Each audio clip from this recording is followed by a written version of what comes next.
Hey guys, welcome to my YouTube channel Drama Explanation. So guys, कैसे हो आप लोग? आई होप गाइस कि आप सभी ठीक होंगे. So guys, आज मैं अपने चैनल में अपनी फर्स्ट वीडियो अपलोड कर रही हूँ and I hope guys you give me really good response. So guys, आज मैं आपके लिए जिस ड्रामा की एक्सप्लेनेशन लेकर आई हूँ उसका नाम है I am not a robot and guys ये एक कोरियन ड्रामा है. सो हम ज़्यादा बात ना करते हुए ड्रामा की एक्सप्लेनेशन को स्टार्ट करते हैं, लेकिन उससे पहले मेरे चैनल को सब्सक्राइब कर दीजिएगा, मेरी वीडियोस को लाइक कमेंट और शेयर जरूर कीजिएगा. So let's start the explanation.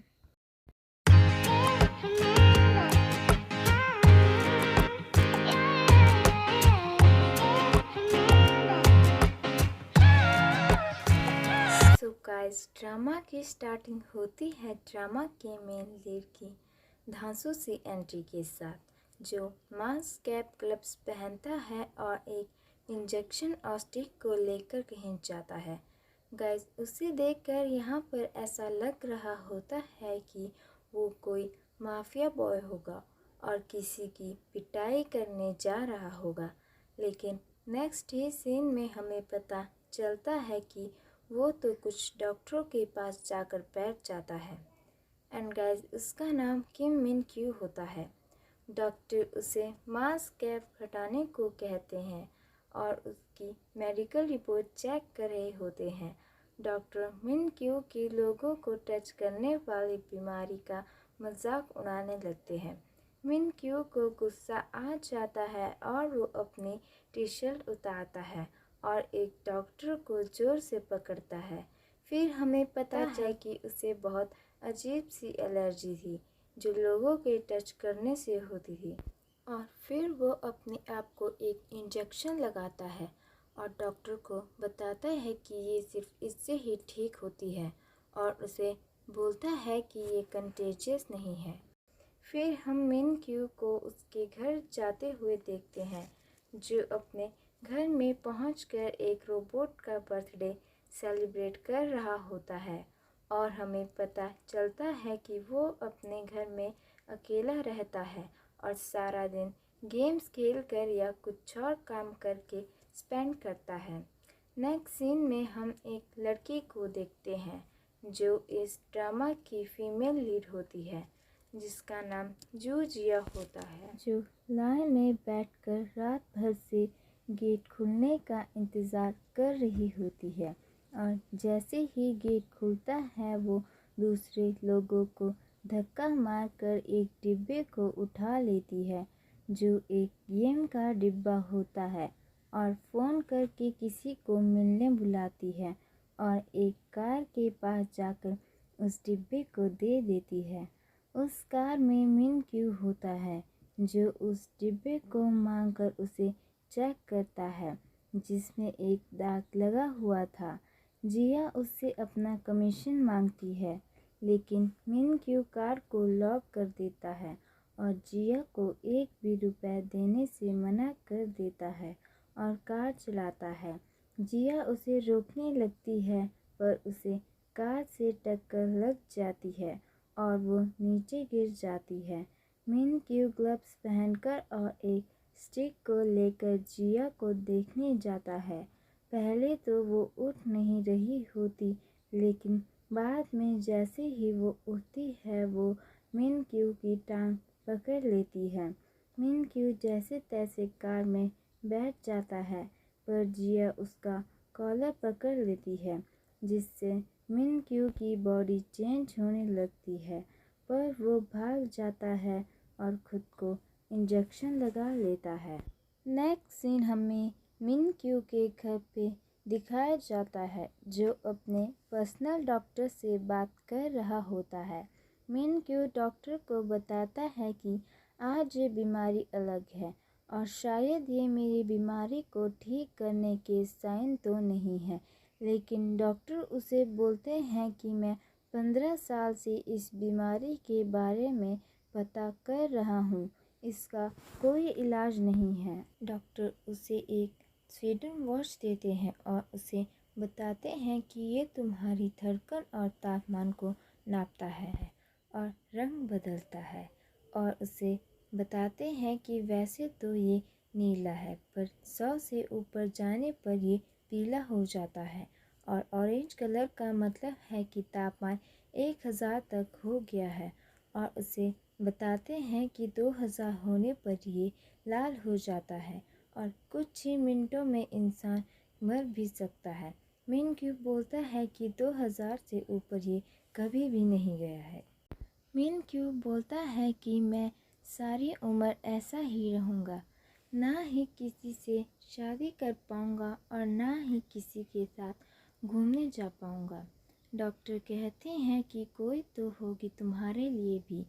Mean cube बोलता है कि शायद वो भी मेरी तरह नॉर्मल नहीं होगी। फिर हम जिया को देखते हैं जो मीन क्यूब को उसके पैसे ना देने के लिए बहुत गालियाँ दे रही होती है।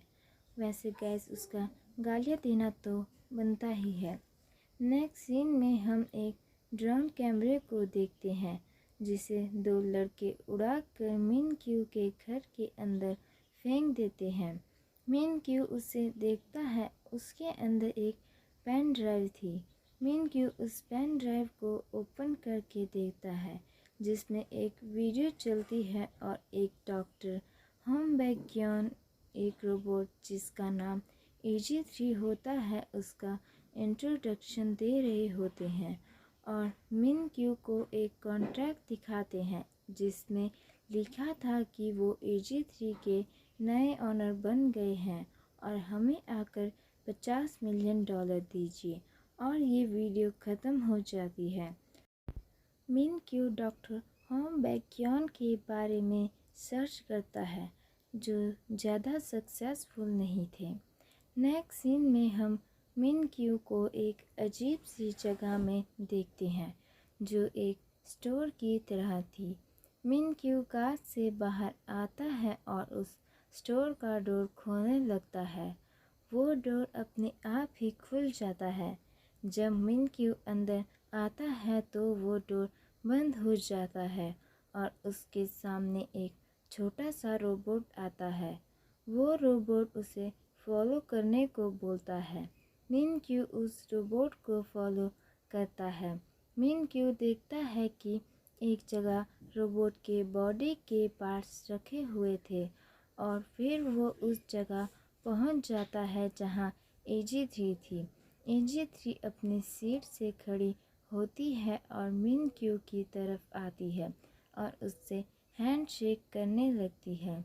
मिन क्यू उसे दूर जाने को बोलता है और फिर वो बोलता है कि मैंने इंसानों को नहीं बोला था। AG3 बोलती है कि मैं इंसान नहीं हूँ, मैं एक रोबोट हूँ। मिन क्यू उस पर विश्वास नहीं करता है। AG3 अपनी स्कर्ट खोलती है। मिन क्यू आंखें बंद कर देता है, लेकिन जब वो उसे देखता है तो वो रियल में एक रोबोट होती है। वो उसे चेक करता है। AG3 उसे टच करती है तो मिन क्यू अपना टेम्परेचर चेक करता है। उसका टेम्परेचर नॉर्मल था। फिर AG3 उसे अपनी कुछ क्वालिटी बताती है, जैसे कि मैं बैटरी से चलती हूँ और चार्ज होने पर 3 घंटे तक चलती हूँ। और उसे बताती है कि मैं इंसानों की तरह दिखती हूँ और मेरा एक हाथ 30 किलो का है। मैं कई चीज़ों को स्मेल कर सकती हूँ और मुझ में 20 फंक्शन ऐड है। और बोलती है कि मैं आपके लिए क्या कर सकती हूँ और इतना बोलकर ही ये एपिसोड ख़त्म हो जाता है। सेकंड एपिसोड की शुरुआत में हम मिन क्यू को देखते हैं जो डॉक्टर हम बैक्योन के सामने बैठकर डील कर रहा होता है। बैक्योन AG3 से पूछता है कि मैं कैसा लग रहा हूँ। AG3 बोलती है कि एंग्री। फिर बैक्योन बताता है कि ये AG3 की मेन स्किल है, वो लोगों के इमोशंस पढ़ सकती है और उसे एक ट्रेन रोबोट कहते हैं। मिन क्यू बोलता है कि क्या ये एक पेट की तरह होगा। AG3 बोलती है कि उस गाय को क्या कहते हैं जो समझ से बाहर होती है, बेवकूफ़ गाय, और हंसती है। फिर बैक्योन मिन क्यू को AG3 के बारे में थोड़ी इन्फॉर्मेशन देता है। मिन क्यू बैकयॉन को बोलता है कि पहले उसे मेरे घर भेजो, तभी हम पैसों के बारे में बात करेंगे। नेक्स्ट सीन हमें एक ऑफिस में दिखाया जाता है। तभी मिन क्यू अपने सेक्रेटरी को फ़ोन करता है और उसके सेक्रेटरी का नाम जिन भी होता है और उसे बोलता है कि मैं ऑफिस आ रहा हूँ। और इतना सुनकर ही वहाँ पर इमरजेंसी का अलार्म बजा देते हैं और पार्किंग की जगह को खाली कर देते हैं। सारे एम्प्लॉयज़ को बाहर या किसी रूम में भेज देते हैं और पूरे ऑफिस को खाली कर देते हैं। मिन क्यू जैसे ही आता है तो पूरी बिल्डिंग खाली होती है, पर गलती से एक एम्प्लॉय बाहर आ जाता है। मिन क्यू उसकी सैलरी काटने को बोलता है और ऑफिस में पहुंच जाता है, जहां सारे एम्प्लॉयज़ एक लाइन में बैठे होते हैं और मिन क्यू अकेली रूम में बैठा हुआ होता है और वो लोग अपनी मीटिंग स्टार्ट करते हैं। एक एम्प्लॉय बोलता है कि 2 दिन में हम एक सेल का कॉन्ट्रैक्ट साइन करेंगे जो यूके के बोल्ड ग्रुप के साथ होगा और बताता है कि इससे द्योंग शिप बिल्डिंग की हिस्सेदारी बढ़ जाएगी। मिन क्यू पूछता है कि द्योंग शिप बिल्डिंग R&D टीम किस चीज़ की खोज करती है। एम्प्लॉय बताता है कि वो नई तकनीक ढूंढती है शिप बनाने की। मिन क्यू उससे सांता मारिया टीम के बारे में पूछता है। एम्प्लॉय बताता है कि शायद उन्हें कभी भी सक्सेस नहीं मिली है। मिन क्यू बोलता है कि तो तुम्हें उनकी जिम्मेदारी लेनी होगी। फिर हम मिन क्यू के सेक्रेटरी जिन बे को देखते हैं जो सोशल टीम के हेड के साथ बात कर रहा होता है और टीम के हेड उसे बताते हैं कि तुम उनके 25वें सेक्रेटरी हो। फिर हम इस टीम के चेयरमैन हंग जियो को देखते हैं जो मिन क्यू के साथ बैठे हुए थे और हमें पता चलता है कि उन दोनों के बीच कुछ ज़्यादा नहीं बनती है। फिर हम मिन क्यू को देखते हैं जो एक ईमेल सेंड कर रहा होता है, लेकिन हमें यहाँ पर ये पता नहीं चलता कि वो ये ईमेल किसे सेंड करता है। नेक्स्ट सीन में हम जिया को देखते हैं जो एक हार्ट शेप लैम्प को जलाती है और शॉप के ऑनर को बोलती है कि ये दूसरा वाला क्यों नहीं जला और उसे बताती है कि मुझे ऐसा लैम्प चाहिए अगर कोई कोरिया में हो या अफ्रीका में, ये दूसरा लैम्प उसके पास भी जले और उसे बताती है कि अगर मेरा ये आइडिया चुन लिया गया तो मुझे 1 लाख मिलेंगे। फिर हम बैकयॉन और उसके कुलीस को देखते हैं जो खाना खा रहे होते हैं, जिनमें एक फीमेल थी जिसका नाम पई और 2 मेल जिन्हें हमने ड्रोन कैमरे के साथ देखा था। उनमें एक का नाम सैनिप और दूसरे का होकल होता है। वो लोग बात करते हैं कि हमारे पास जैसे ही पैसे आते हैं हम ये जगह चेंज कर देंगे और AG3 की बैटरी सेंस पार्ट चेंज करने के बारे में बात कर रहे होते हैं। फिर हम देखते हैं कि वो लोग AG3 के अंदर कुछ प्रोग्राम ऐड कर रहे होते हैं। सैनिप और होकल जूस पी रहे होते हैं। पई उन्हें बोलती है कि क्या तुम्हें उसका सीना खुला नहीं दिख रहा? अगर एक भी बूंद जूस की गिरी तो शॉर्ट सर्किट होगा।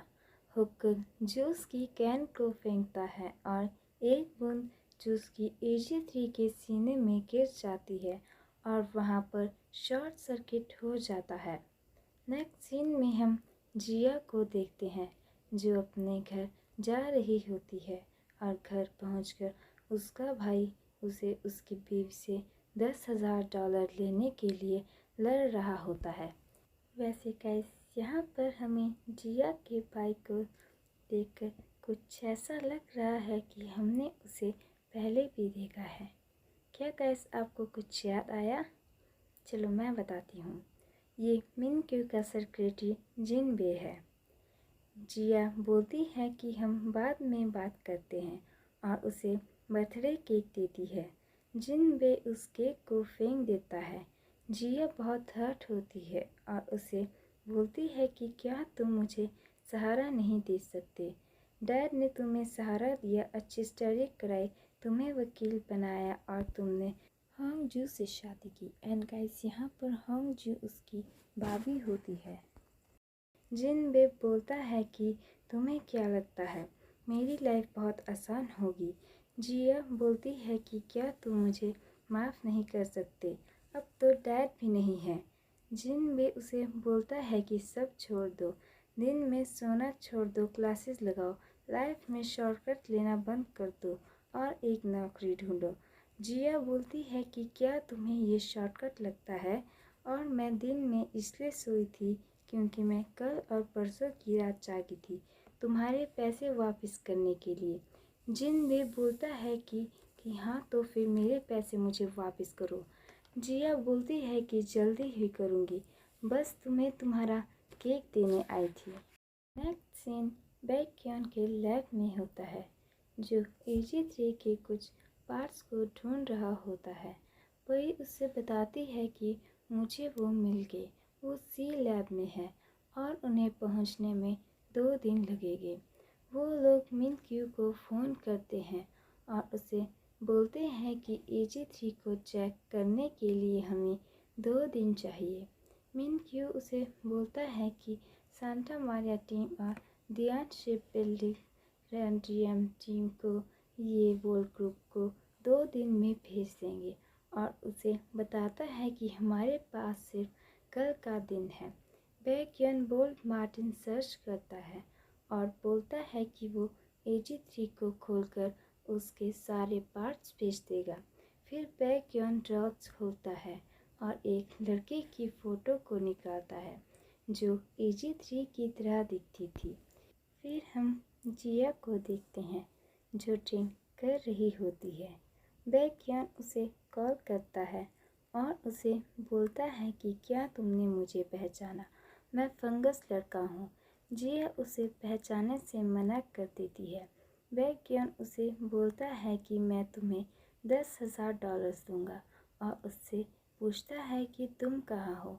जिया फ़ोन काट देती है क्योंकि उसे कुछ याद नहीं आ रहा होता है। जिया फिर याद करती है और उसे याद आता है कि वो फंगस लड़का था और उसे देखकर भागने की कोशिश करती है, पर उससे टकरा जाती है और उसे हाय बोलती है। बैकयान उसे बोलता है कि तुमने अपने बाल इतने छोटे कब काटे और तुमने इतनी टाइट ब्रा कब से पहने शुरू कर दी? जिया उसे बोलती है कि जब लोग मिलते हैं तो क्या ऐसी बातें करते हैं, एक दूसरे के बारे में नहीं पूछते क्या? और उसे बोलती है कि तुम्हारे मुंह में इतनी चूड़ियाँ कब आई, तुम तो एकदम बूढ़े ही लगते हो।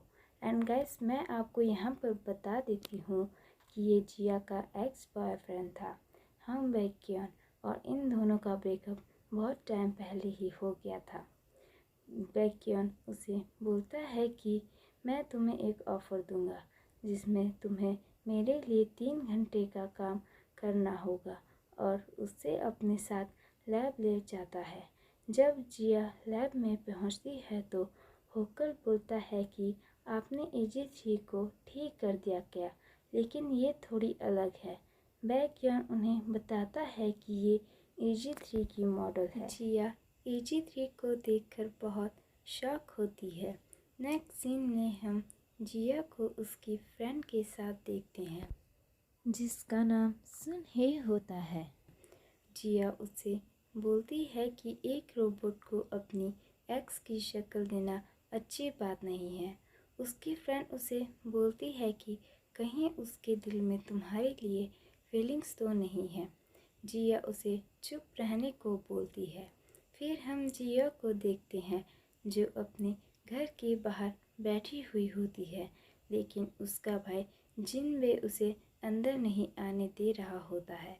फिर हम मिन क्यू को देखते हैं जो अपने गले में अपने नेकलेस को ना देखकर बहुत शौक होता है और उस नेकलेस को ढूंढने लग जाता है, लेकिन उसे वो नेकलेस नहीं मिलता है। जिया फिर बेक्योन के डेव को एक्सेप्ट कर लेती है और उसे बोलती है कि कहीं तुम्हारे दिल में मेरे लिए फीलिंग्स तो नहीं है।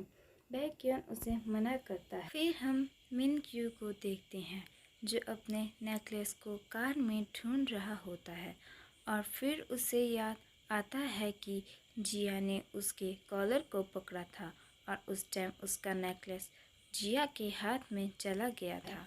नेक्स्ट सीन हम लैब में देखते हैं। वो लोग जिया को बता रहे होते हैं कि रोबोट कैसे चलते हैं और वो सामान को कितने स्मूथ तरीके से रखते हैं। जिया को AG3 की तरह बॉडी के पार्ट बनाते हैं और उन्हें जिया को पहना देते हैं। वो एक AG3 की तरह बिग भी जिया को पहना देते हैं और उसे बिल्कुल AG3 की तरह रेडी करते हैं और उसे एक कॉन्टैक्ट लेंस पहनाते हैं जिससे उसके साथ एक वायरलेस ट्रांसमीटर देते हैं और उसे AG3 के साथ जोड़ देते हैं। उसे वो लोग बताते हैं कि तुम्हें AG3 के इंस्ट्रक्शंस को फॉलो करना होगा। जैसे AG3 बोलती है वैसा जिया के लेंस की स्क्रीन पर लिख कर आ जाता है और वो लोग उसे कुछ नई टेक्नोलॉजी के बारे में स्क्रीन पर दिखाने लगते हैं। बेक्योन उसे बताता है कि तुम्हारा IQ लेवल 94 है पर AG3 का IQ लेवल मेजर नहीं कर सकते। जिया बोलती है कि पर मैं इसे कैसे पढूं, मुझे इंग्लिश नहीं आती। एंड गाइस यहाँ पर होक्कल और सैनिक के रिएक्शन देखने लायक थे। फिर नेक्स्ट डे हम उन सभी को कार में बैठकर मिन क्यू के घर जाते हुए देखते हैं। मिन क्यू जिया को फ़ोन करता है और उसे उसका नेकलेस वापस करने को बोलता है। जिया उसे बोलती है कि मेरे पास तुम्हारा कोई नेकलेस नहीं है और फ़ोन काट देती है। होक्कल और सैनिक AG3 को घर के अंदर ले जाते हैं। गैस मैं यहाँ AG3 को जिया ही बोलूँगी। जिया को मिन क्यू का फ़ोन फिर से आता है। वो उसे धमकी देकर फ़ोन काट देती है। मिन क्यू होक्कल और सैनिक को बाहर जाने को बोलता है और AG3 को हाय बोलता है। AG3 बोलती है कि मुझे आप पसंद है मास्टर और मिन क्यू को सामने देखकर शॉक हो जाती है। एंड गाइस इतना बोलकर ही ये ड्रामा यहीं पर ख़त्म हो जाता है। आई होप गाइस कि आप सभी को मेरी एक्सप्लेनेशन पसंद आएगी। गाइस मेरे चैनल को सब्सक्राइब करना बिल्कुल भी मत भूलिएगा। मिलते हैं नेक्स्ट एपिसोड।